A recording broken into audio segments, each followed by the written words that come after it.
यह वीडियो बनाने का मकसद सिर्फ वैक्सीन है मेरा।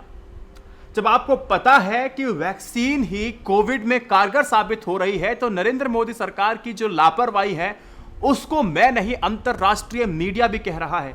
और एक एक करके मैं बातें रखना चाहूंगा। पहली बात तो यह कि जो वैक्सीन सरकार दे रही है राज्य सरकारों को उस पर जीएसटी क्यों लगा रही है।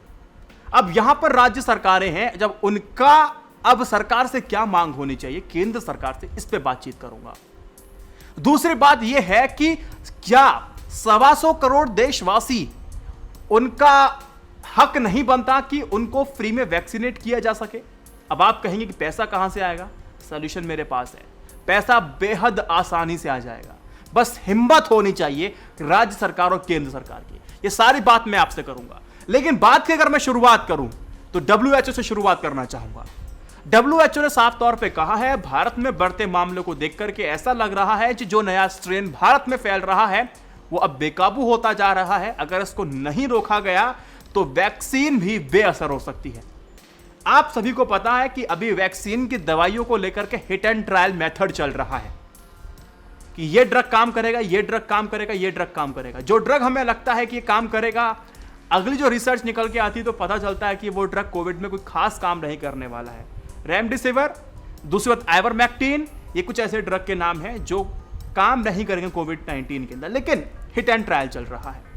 एक बात कॉमन सेंस की सबको पता थी, सरकार को पता थी कोविड का कोई तोड़ है तो वैक्सीन है। बहुत बड़े बड़े यूट्यूबर्स ने अभी इंटरव्यू लिए थे डॉक्टर्स के, और बहुत बड़े बड़े जो न्यूज़पेपर हैं उन्होंने भी छापा है, जिन्होंने वैक्सीन की डोजेस ले ली हैं उनको गंभीर परिणाम नहीं हुए हैं, उनको हॉस्पिटल जाने की नौबत नहीं है। 80% के आसपास यह आंकड़ा होता है।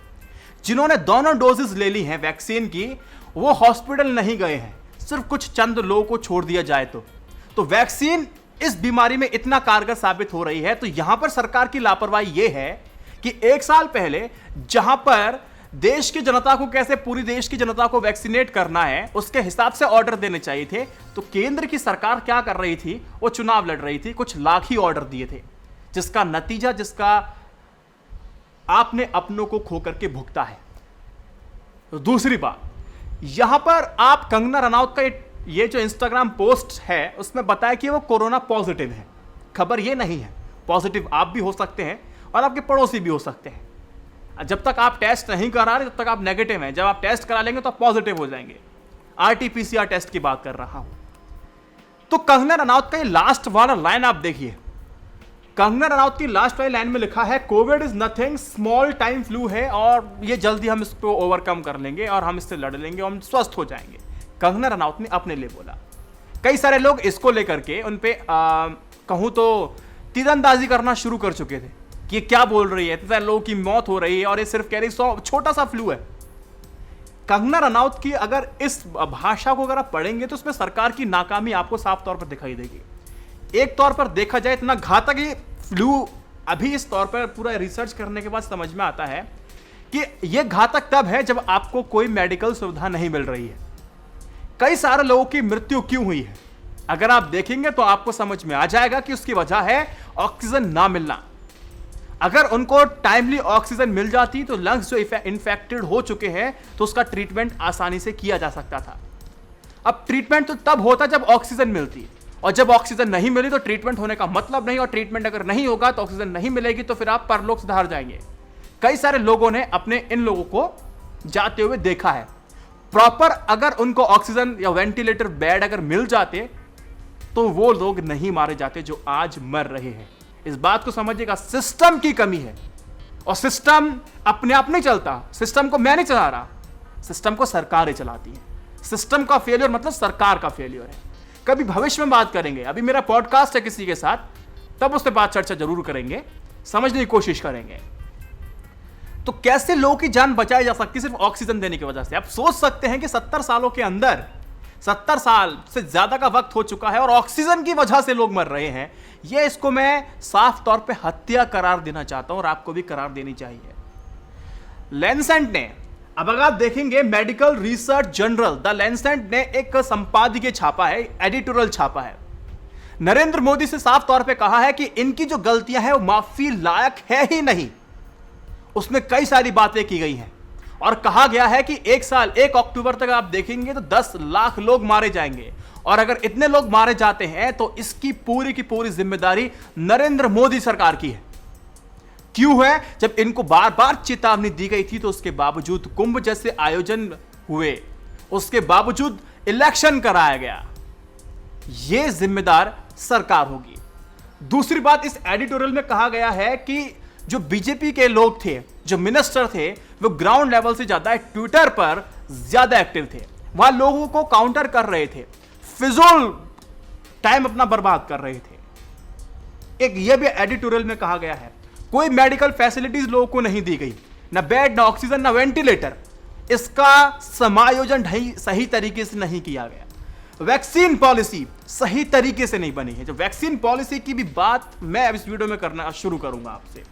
केंद्र सरकार को वैक्सीन पड़ती है 150 रुपए की, स्टेट को वैक्सीन पड़ती है 400 रुपए की, प्राइवेट को वैक्सीन पड़ती है 600 रुपए की।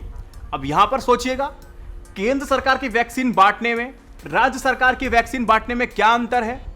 जितनी की वैक्सीन केंद्र सरकार की पड़ रही है, क्या उतनी की वैक्सीन क्या राज्य सरकार को नहीं पड़नी चाहिए? सवाल यह बनता है जब कुछ अंतर नहीं है तो। दूसरी बात, ये 400-600 की वैक्सीन कोविशील्ड और बायोटेक क्यों का ऐसा दाम क्यों बढ़ा रहे हैं? आप कहेंगे मुनाफे के लिए। चारों तरफ मौतें हो रही हैं और वैक्सीन ही इस प्रकार से लोगों की इम्यूनिटी बिल्डअप कर सकता है। जब ये सारी बातें रिपोर्ट में साबित हो चुकी हैं, कई बड़े बड़े यूट्यूबर्स इसको बता चुके हैं, अब मतलब अपने शो में डॉक्टर्स को बुला करके, तो चारों तरफ मौत होने के बाद 4 गुना मुनाफा क्यों चाहिए? 4 गुना मुनाफा इसीलिए कह रहा हूं, जब प्राइवेट हॉस्पिटल में 600 की वैक्सीन अगर मिलेगी और 50 करोड़ लोगों ने वैक्सीन लगाई तो कितना मुनाफा होगा इस कंपनी को। आप याद रखिएगा, जब 150 की वैक्सीन केंद्र सरकार को बेची जा रही थी तो कोविशील्ड के मालिक पूनावाला साहब कहते हैं कि उनको उसमें भी प्रॉफिट हो रहा है। जब 600 की बेचेंगे तो उनको कितना प्रॉफिट होगा, 400 की बेचेंगे तो कितना प्रॉफिट होगा।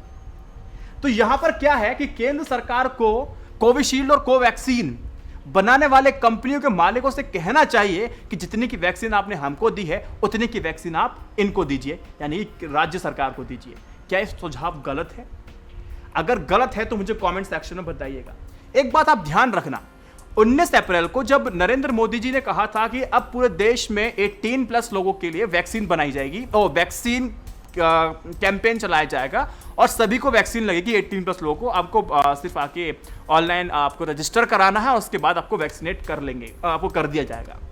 2 दिन बाद एक खबर निकलती है कि 2 वैक्सीन बनाने वाली कंपनियां, कोविशील्ड और कोवैक्सीन, उन्होंने अपने रेटों को बढ़ा दिया है। बढ़ाने का मतलब यह है 400 रुपए को स्टेट गवर्नमेंट को 400 रुपए की एक डोज मिलेगी और वहीं 600 रुपए की एक डोज मिलने वाली है प्राइवेट गवर्नमेंट को। यह स्थिति तब हो रही है, मुनाफा तब कमाने की सोची जा रही है जब इसका लाइसेंस नहीं मिला है, सिर्फ इमरजेंसी बेसिस पर सिर्फ इसको इस्तेमाल करने की मंजूरी मिली है। और टेक्निकली आपको यह बात समझ में आनी चाहिए कि ये जो लाइसेंस है, जब तक लाइसेंस नहीं मिल सकता तो टेक्निकली आप मार्केट में इसको बेच भी नहीं सकते, लेकिन अब फिर भी बेचा जा रहा है। या दोष किसको दिया जा सकता है? और यहां पर कहा जा रहा है कि जो मुनाफाखोरी है ये कई बड़े बड़े लोगों के इशारों पर की जा रही है। अभी पूनावाला साहब अभी इंग्लैंड भागे हुए हैं।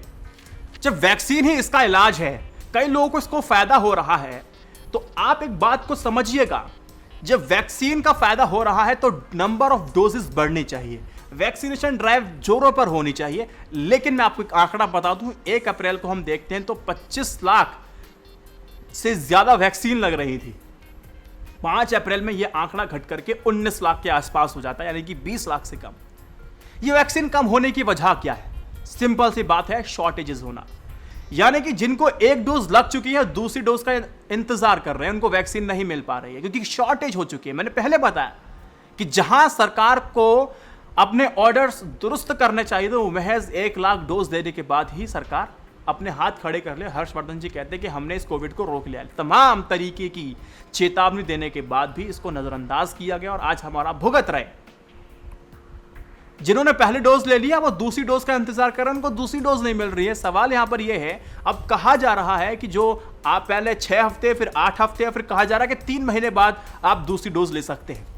अब यहां पे सवाल यह भी पूछिएगा कि जिन्होंने 28 दिन के अंदर दूसरी डोज ले ली, जिन्होंने 30 दिन का दूसरी डोज ले ली, उन मरीजों के लिए क्या? उन मरीजों का अब क्या? सवाल यहां पर यह बन रहा है। अलग अलग रिसर्चेस निकल के आ रही है लेकिन जिन्होंने वैक्सीन ले ली है उनके साथ अब क्या है? जब केंद्र सरकार ने बोला कि 1 मई को वैक्सीनेशन मास लेवल पे किया जाएगा, तो महाराष्ट्र की सरकार ने, छत्तीसगढ़ की सरकार ने बोला कि हम अभी वैक्सीन नहीं लगाने वाले क्योंकि हमारे पास वैक्सीन नहीं है। अब केंद्र सरकार की तरफ से आप सभी को पता है तकरीबन 17 करोड़ के आसपास वैक्सीन भेजी गई थी राज्य सरकार को। आप कहेंगे राज्य सरकार को तो वैक्सीन भेजी, वो लगा क्यों नहीं रहे? ये वो वैक्सीन है जो 45+ लोगों को लगानी है मुफ्त में, ये वो वैक्सीन है। और जो 18+ लोग हैं उनको वैक्सीन जो लगाएगी राज्य सरकार, उनको 400 रुपए पर डोज देने होंगे उस कंपनी को। अब आप एक सोचिए, 400 रुपए, उसमें भी 15 रुपए का जीएसटी केंद्र सरकार वसूल रही है। अब सारे राज्यों को मिलकर के क्या ये मांग नहीं करनी चाहिए कि ये सारे टैक्सेस को खत्म किया जाए राज्य सरकार की तरफ से? एक ये भी मुमकिन हो सकती है बात, अगर आप पूरा फ्री नहीं करना चाह रहे। फ्री की बात मैं आगे करूंगा कि वैक्सीन फ्री सबको कैसे मिलेगी। क्या सभी राज्य सरकारों को केंद्र सरकार से मांग नहीं करनी चाहिए कि 15 रुपए का जो जीएसटी पर डोज पे लग रही है इसको रोका जाए? आपको मैं एक आंकड़ा देता हूं राजस्थान का। राजस्थान में आप कल्पना कीजिए, 18+ वाले लोगों को वैक्सीन फ्री देना तो दूर, मोदी सरकार इस पर राज्य सरकारों से 5% जीएसटी वसूल रही है। राजस्थान की सरकार ने 3.75 करोड़ डोज सीरम इंस्टीट्यूट से मंगवाई और मोदी सरकार ने इस पर 56 करोड़ रुपए का जीएसटी लगाया। ये 56 करोड़ रुपए का जो जीएसटी केंद्र सरकार के पास गया, अगर राज्य सरकार के पास होता तो राज्य सरकार इसमें लगभग 18 लाख डोजेस और मंगा सकती थी। वैक्सीन पर 15 रुपया टैक्स लिया जा रहा है। यहां पर 2 बात अब तक मैंने आपको बता दी। पहला कि जीएसटी को पूरी माफ किया जाए, पहली बात। दूसरी बात मैंने यह बताया कि केंद्र सरकार 150 रुपए में जो डोज ले रही है, वही 150 रुपए में अब राज्य सरकार को डोज मिलने चाहिए। ये 2 मैंने बताया। अब किस पे आप सहमत होते हैं वो आप देखिए। तीसरी बात जरूरी वो ये है कि वैक्सीन फ्री में मिलनी चाहिए। क्या 125 करोड़ देशवासियों को वैक्सीनेट नहीं किया जा सकता, वो भी फ्री में? आप अगर देखेंगे आजादी के बाद, अगर आप देखेंगे पहली बार ऐसा हो रहा है कि वैक्सीन लगवाने के लिए आपको पैसे देने पड़ रहे हैं। क्या आर्टिकल 21 के तहत जीने का अधिकार आम जनता का नहीं है? वो भी जब यह साबित होता जा रहा है कि वैक्सीन बहुत ज्यादा इफेक्टिव है, जब इसको लगाया जा रहा है तो लोगों की जिंदगी बच रही है, हॉस्पिटल नहीं जा रहे हैं, साधन संसाधन से जो जूझ रहा है सिस्टम, उससे ये लोग अगर वहां नहीं पहुंचेंगे, नहीं जूझेंगे और जिंदगी जिएंगे। जब ये बात आप सामने निकल के आ रही है और आप ये कह रहे हैं कि पैसे देकर के वैक्सीन लगवाइए, तो आप एक बात समझ लीजिए कि ये बहुत खतरनाक कदम सरकार की तरफ से है। आगे बताऊंगा कैसे। अब आप कहेंगे कि सरकार को अब क्या करना चाहिए, जो वैक्सीनेट जो आप कह रहे हैं कि फ्री में होना चाहिए। राज्य सरकार और केंद्र सरकार के अंदर हिम्मत होनी चाहिए। देश के अंदर हजारों करोड़ों से ज्यादा की संपत्ति कितने लोगों के पास है? 953 लोगों के पास है। इन सबकी औसतन सारी संपत्ति को मिला दिया जाए तो कितना बैठता है? 56 लाख करोड़। अगर इस पे 1.6% का कोविड टैक्स लगा दिया जाए, इनसे रकम अगर वसूली जाए तो कितनी हो जाएगी? रकम इतनी हो जाएगी कि आपका कैलकुलेटर भी जीरो कैलकुलेट नहीं कर पाएगा। राज्यों को 18 से 45 के बीच में मुफ्त वैक्सीन लगाने के लिए मात्र 0.72 लाख करोड़ रुपए चाहिए। अगर धन कुबेरों पर 1.61% का अगर टैक्स लगा दिया जाए, कोविड टैक्स, तो 125 करोड़ देशवासियों की जनता को यह साफ तौर पर वैक्सीन फ्री में मिल सकती है। दूसरी बात, अब कैसे हो सकता है? केंद्र सरकार टैक्स लगाए, राज्य सरकार टैक्स लगाए, बस इनके अंदर हिम्मत होनी चाहिए कि इन पर टैक्स लगा दिया जाए। 1.6% का टैक्स अगर लाएंगे, इनकी संपत्ति कुछ खत्म नहीं हो जाएगी, कुछ असर भी नहीं पड़ेगा। और अगर 1% का जो टैक्स है ना, और अगर लगा दिए जाए इन लोगों के ऊपर, तो अपने कोविड के हजारों बेड तैयार हो जाएंगे ट्रीटमेंट देने के लिए, जिसकी हमें अभी हम देख रहे हैं किल्लत जो झेल रहे हैं। 1% टैक्स इन अमीरों पे लगा नहीं कि हजारों बेड बिल्कुल तैयार हो जाएंगे कोविड के लिए। अब आप सोचिए, बस हिम्मत चाहिए केंद्र सरकार, और करना कुछ नहीं है। केंद्र सरकार को और राज्य सरकार को दोनों को मिलकर के 1.61% का कोविड टैक्स लगाना है। लेकिन हमें पता है कि इन सरकारों की हिम्मत नहीं है। इनकी सरकारों की हिम्मत सिर्फ यह है कि बंगाल में जब तक चुनाव नहीं होगा तब तक हम पेट्रोल के दाम और डीजल के दाम नहीं बढ़ने देंगे। इतनी हिम्मत इन सरकारों के अंदर तो है। जैसे चुनाव खत्म हो जाएगा तो इनकी इतनी भी हिमाकत हो जाती है कि कोविड के वक्त में सभी जूझ रहे हैं तो पेट्रोल डीजल के दाम बढ़ा दिए जाएंगे। जब पेट्रोल डीजल के दाम बढ़ते हैं तो वो पैसा आप देखेंगे तो हर वस्तु पे बढ़ना शुरू हो जाता है। जो आप मल्टीविटामिन 110 रुपए में खरीदते थे वो आज 180 रुपए में खरीद रहे हैं। मैं नाम नहीं लूंगा क्योंकि उसके प्रमोशन नहीं करना है मुझे। दूसरी बात, जो तेल आपको 90 रुपए में मिल रहा था वो आज तेल आपको मात्र 180-170 रुपए में मिल रहा है। ये किसका इफेक्ट है? लॉकडाउन का, पेट्रोल का, सबका मिलाकर के इंपैक्ट है। लेकिन देश की जनता की जेब से बचा कुचा जो पैसा है ना, वो भी ये खींचना चाहते हैं। इनकी इतनी हिम्मत है कि आप लोगों से पैसा ये आपकी जेब से निकालना चाहते हैं, लेकिन इनकी इतनी हिम्मत नहीं है कि कोविड टैक्स 1.61% अगर लगा दिया जाए तो 125 करोड़ देशवासी जनता को मुफ्त में वैक्सीन मिल जाएगी। सिर्फ ये करना है।